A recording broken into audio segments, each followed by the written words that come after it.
Hey everyone, Mr. Sujano here, your source for gaming, tech, emulation, and open source news. Let's get started.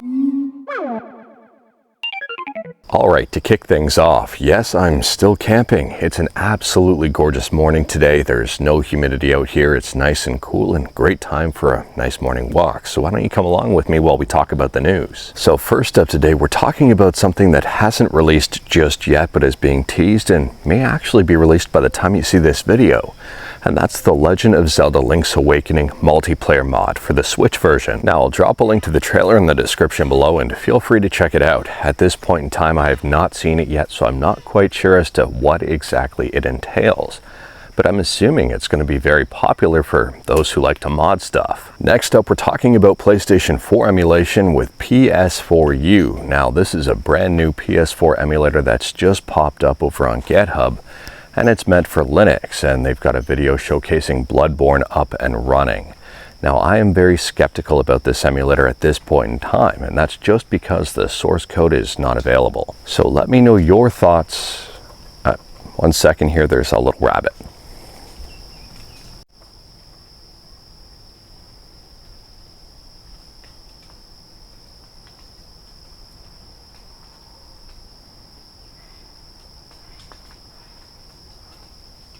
Well, it turned out to be two rabbits, so that was actually pretty cool. Anyways, let me know your thoughts about PS4U in the comments below. The developer says they're gradually going to be uploading the open source code and adding it in so everyone can see it. At this point in time, I'm wondering if it's just a modified version of Shad PS4. On the other hand, though, maybe this one is actually legit. I guess time will tell and we'll wait and see. But moving on, and next up we're going back one generation and talking about PS3 emulation with RPCS3. Now this one's a pretty quick one. If you have a super new CPU, you may want to check out the latest version of RPCS3. They're adding in new features that help out with very new CPUs. And on a side note here for pretty much everybody else, if you play Ridge Racer 7, the global time attack is now feature complete. There's been some updates to it. Moving on, and we're quickly talking about emulation on iOS, specifically on the App Store with Yabasanshiro 2. So this is arguably another big win for emulation on iOS or on iPhones.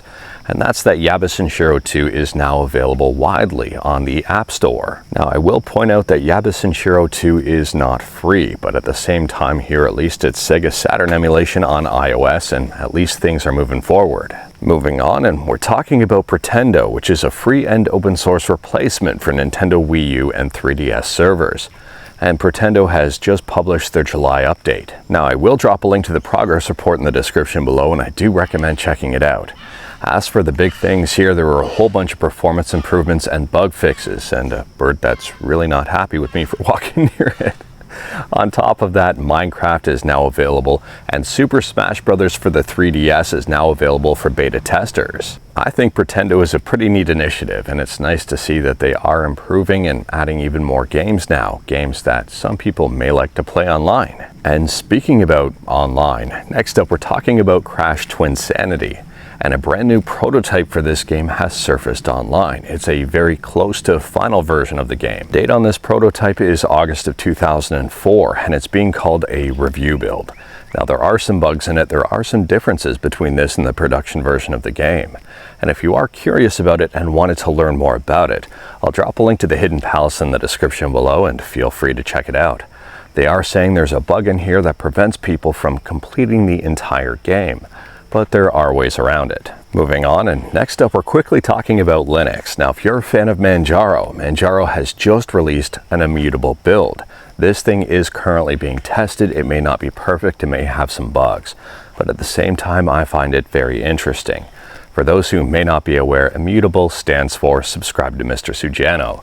And basically it's a super secure or more secure version of Linux where you can't really modify the root file system. As Linux becomes more mainstream, I would say immutable distributions are gaining in popularity.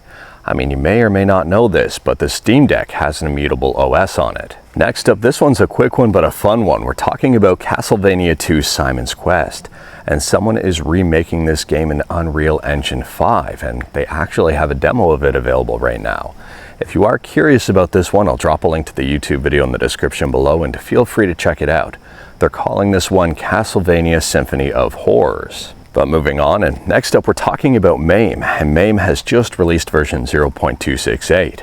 In this version, like almost every month, there's a whole bunch of bug fixes, performance improvements, optimizations, and a whole bunch more. In addition to that, Fearless, Pinocchio, and Super Kids are now listed as playable, and they've now got support for I'm not quite sure on how to say this one.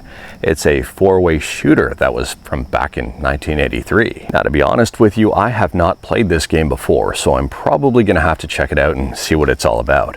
If you have, let me know your thoughts about it in the comments below.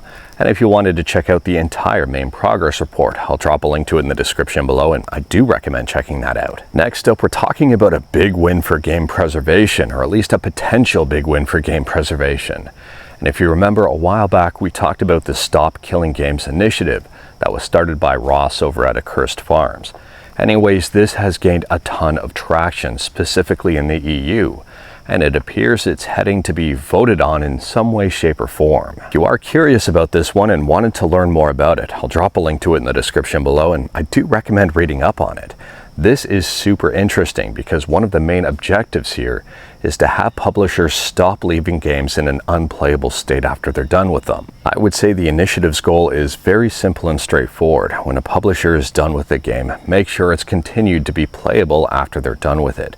For example, if it depends on online servers to connect, maybe just not have that requirement to connect to the online servers anymore, considering they won't be there. I am personally hoping that this continues to gain traction worldwide and continues to get more attention, because I think this would be amazing for game preservation. Moving on, and we're talking about Xbox exclusive Avowed. Now this game, I think I pronounced that one right. Anyways, this game was set to release in November of this year, but has been delayed until February of 2025. So that's what, 4 months? And I don't think my math is mathing, it's 3 months. Anyways, there's a reason for this. It's not necessarily because it's not finished development, but it's because there's a whole bunch of real good games coming out nearly at the exact same time. I mean, huge games that may overshadow it, like Call of Duty. Now, I don't know about you, but I've been kind of indifferent towards Avowed. Not necessarily because I haven't been excited about it, but yeah, I guess because at the exact same time, some heavy hitters are coming out right around the time it's supposed to release. Let me know your thoughts about Avowed in the comments below. Are you looking forward to it? Do you care about it? Are you disappointed it's been delayed by a few months? And last up here, we're talking about a potential big loss for video game preservation.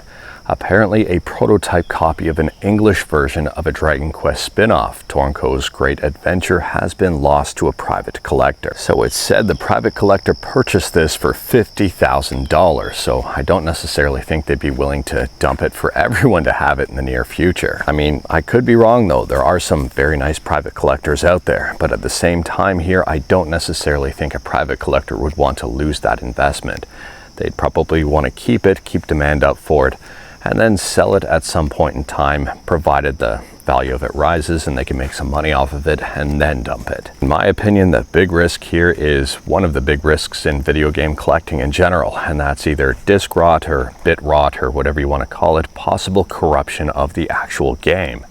And if that happens, then the prototype will be lost forever. But anyways, that is all I've got for you in this one. Straight to the point, all stuff, and there were 2 fluffs. Let me know your thoughts about anything we talked about today in the comments below. If you liked this video, leave a like. If you didn't like this video, leave a like. Hit that subscribe button, check out my other videos. Don't tempt fate, save your state.